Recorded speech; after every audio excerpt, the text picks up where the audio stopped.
He thought she was trying to buy him. But her note said otherwise. Tami stood holding a gift. Not flashy. Just a small box, wrapped carefully by hands that had done this before, with care, not cash. She was standing in the middle of a crowd that didn't expect her, wearing clothes that didn't match the designer tags around her. And in that silence, she smiled. The kind of smile you wear when your heart believes the gesture matters more than what it's packaged in. He looked at her hand, then her face. And in front of everyone, he asked the question that pulled oxygen out of the air. You trying to bribe me? It wasn't a joke. It was loud enough for everyone to stop pretending they weren't watching. Laughter broke out, short, dry, confused. Some didn't laugh. They just stared. But behind them all, someone else stood still.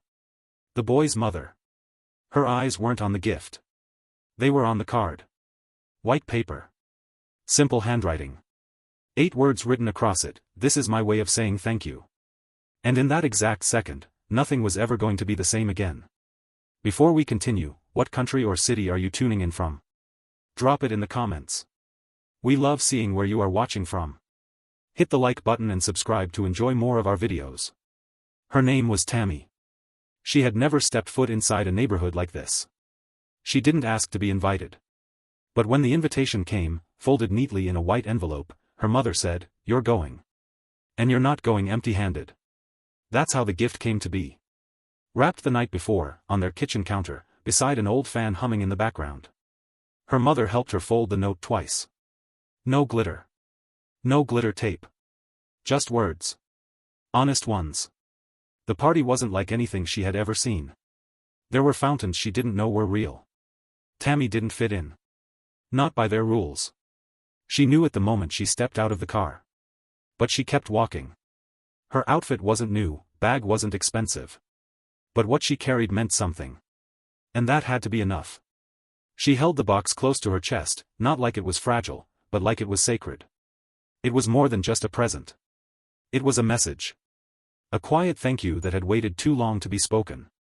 And even though her stomach twisted with every step, she smiled politely when she reached the backyard. Because that's what her mom taught her, you give even when your hands shake. You show up, even when they expect you to stay quiet. And you always, always lead with kindness. When it was finally time, she moved toward him, not rushed, not hesitant, just steady. One step at a time through a crowd that barely noticed her, until now. He was surrounded by friends. But what she carried didn't look like theirs. She held it out, gently. Her voice? Barely above a whisper. "This is for you." The boy blinked. Looked at the box. Then back at her. And that's when he said it. The words were sharp. Unbothered. Tossed into the air like they didn't matter. "You trying to bribe me?" Laughter rippled around them, quick, nervous. Some laughed because they didn't know what else to do. Others laughed because they thought it was funny. She didn't move. For a moment, she just stood there. Not because she didn't hear him. But because she heard everything. The way his voice carried. The way the eyes around him shifted toward her like she'd done something wrong. Tami didn't flinch. She didn't drop the box. But the warmth she brought with her, the reason she came at all, began to fade under the weight of their assumptions. No one asked her why she brought it. They only saw what they wanted to see. And judged what they couldn't understand. But behind the boy, seated under the shade of an umbrella, someone else had heard him. Someone who wasn't laughing. Tami looked at the boy, not with anger, not with fear. There was something deeper. A kind of sorrow only people who've been misunderstood more than once know how to carry. Her hand lowered slowly. She breathed in. And then, she spoke. "It's not a bribe, it's a blessing." The sentence didn't ask for sympathy. It didn't beg for approval. It stood on its own, quiet, but undeniable. She didn't explain the wrapping. She didn't mention the hours it took to find something meaningful without spending much. She didn't bring up her mom's idea. But then, she added something that did more than clarify, it revealed everything. "Your mom helped mine during chemo.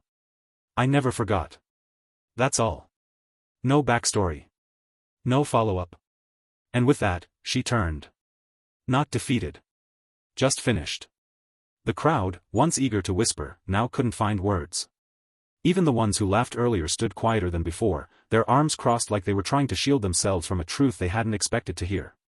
The box remained unopened in his hand.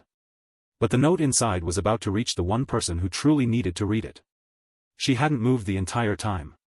She watched. When her son let the box dangle at his side, she rose from her chair without a word. She didn't call his name. She simply toward the box. Her hands reached for it like she already knew what it held. She opened the lid, slow and careful. Inside, nestled in tissue paper, was a small object, plain but thoughtful. And folded neatly beside it, the note.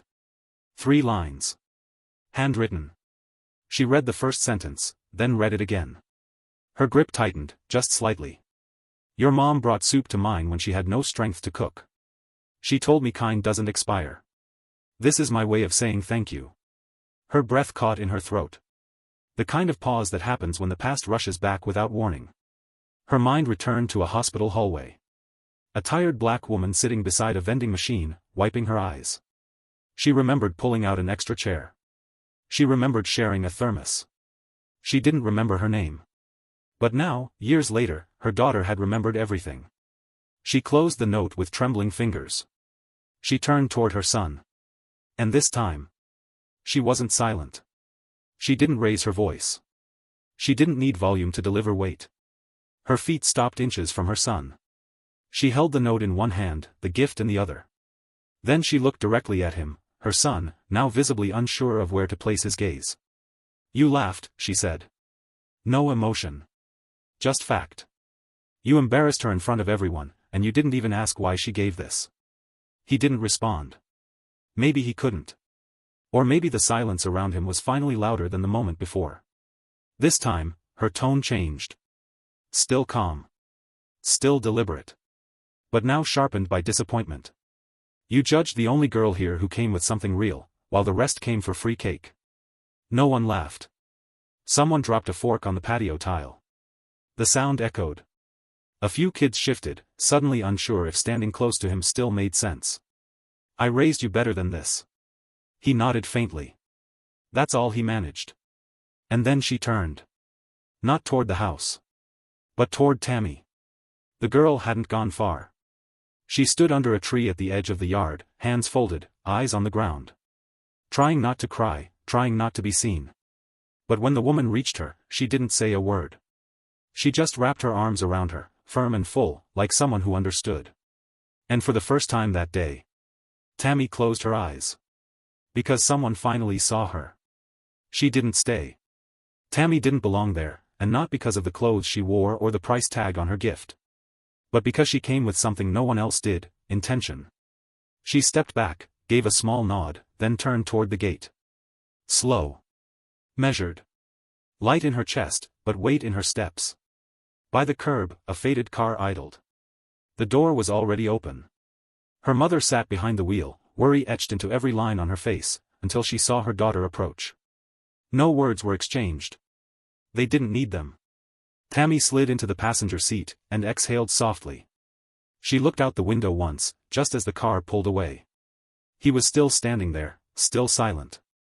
And in that quiet moment, their eyes met. She faced forward. The street rolled past. The party behind her faded into silence. But what she carried, that stayed.